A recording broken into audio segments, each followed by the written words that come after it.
Lagi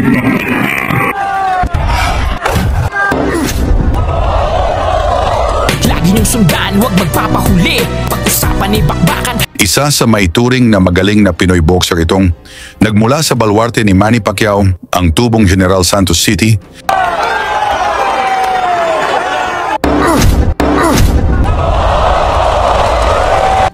Na si Vincent Astrolabio, may record na 20 panalo, 15 knockouts sa kanyang kartada, binansagang asero dahil sa lakas at tulis ng kanyang mga suntok.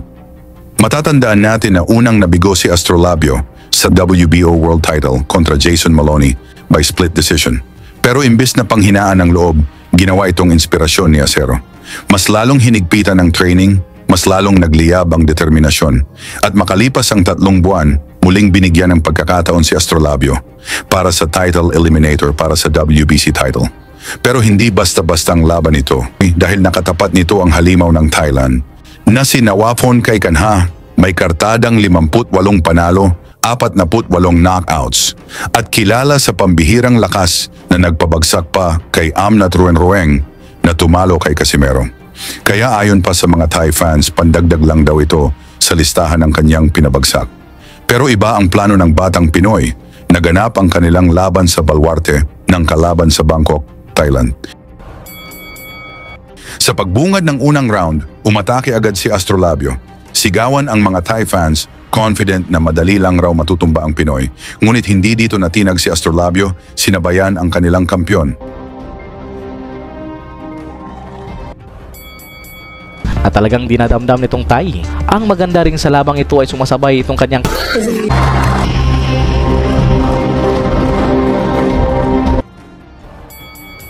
Ayo. Thank you po Share lang the live na lang po.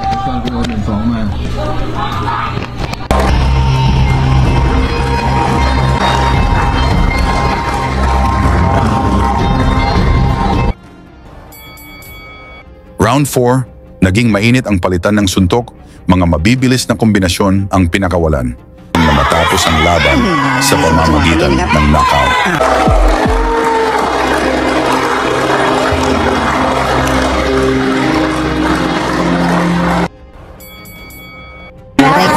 ไปลองนะครับโนเบิร์ตให้ได้เรื่อยๆครับแต่ยก4เราดูดีขึ้นครับกลับมาเดินเลยนะครับ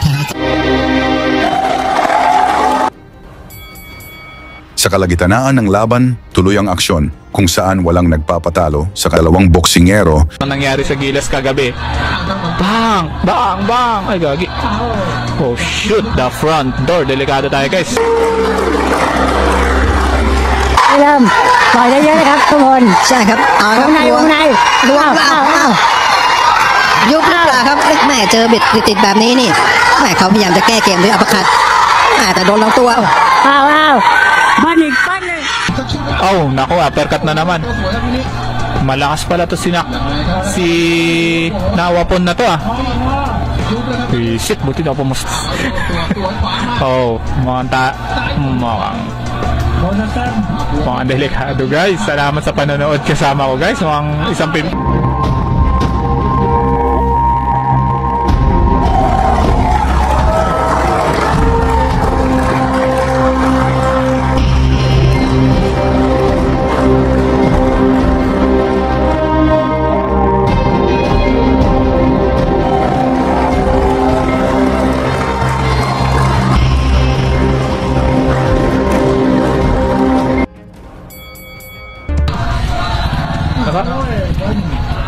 tingin ko si Astro kung medyo nag-aano siya.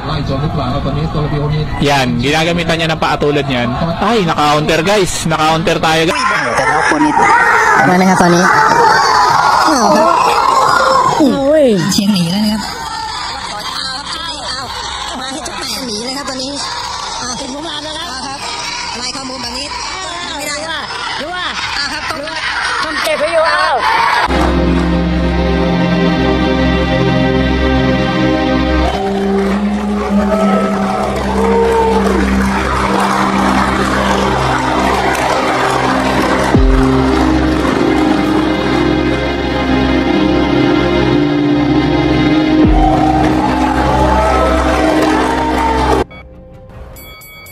Round pagsapit ng ikawalong round, hindi pa rin bumabagal ang aksyon.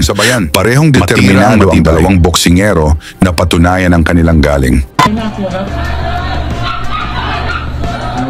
Bang! Bang! Uppercut. Binabash ka dito sa ating 1K na viewers. Oh.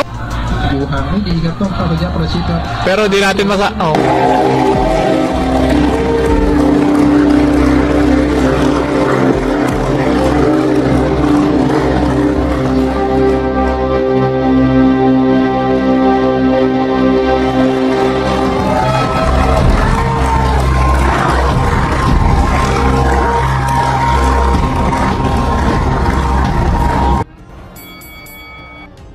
Talo tayo guys.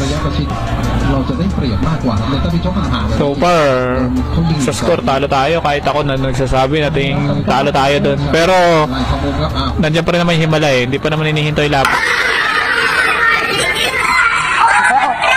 แต่วันเบียร์ได้หมัดครับต้องระวังเขายังมีหมัด1-2มีอัปเปอร์คัตตอนนี้ถือว่าเสมอกันอยู่ครับจะวัดกันที่แรงปลายนะครับครับมีนิ่งไหมครับนี่ครับเสียงเชียร์มานี่เนาะคนมา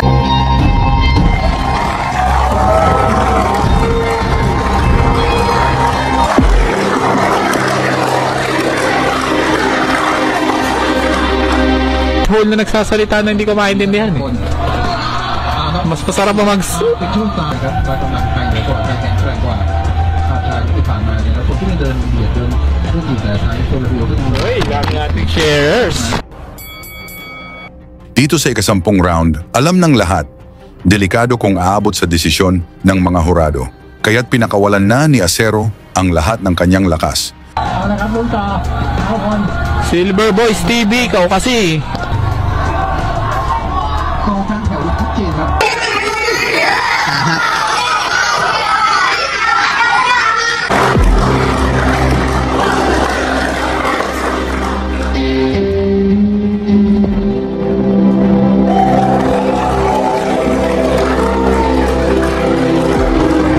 Pero si Silver Boys kasi binabash niya dito eh. แล้วคนต้องขยันก็อะไรนี่แม่ทางว่าคนขึ้นกันที่นะครับเป็นช่วยประชาชน Mula sa malakas na patama ng Pinoy, bagsak ang Thai champion. Nakatayo man ito, ngunit bistadong nasaktan. Bumagsak guys! Bumagsak guys! Mananalo si Astrolabio guys dito. Ayan na isa. Mula sa pinakawalan ng Pinoy, inawat na ng referee ang laban upang hindi na lalong mapahamak pa ang kanilang champion. Nakuha ni Astrolabio ang panalo by technical knockout. Tungkol sa performance ni Astrolabio, pag-usapan na lang natin yan sa baba at huwag kalimutang suportahan ang ating video. Lagi niyong sundan, huwag magpapahuli. Pag-usapan ni bakbakan, balita niya at laban. Mga Pinoy na di nagpapagapi. Salamat sa mga suporta na lagi nandyan.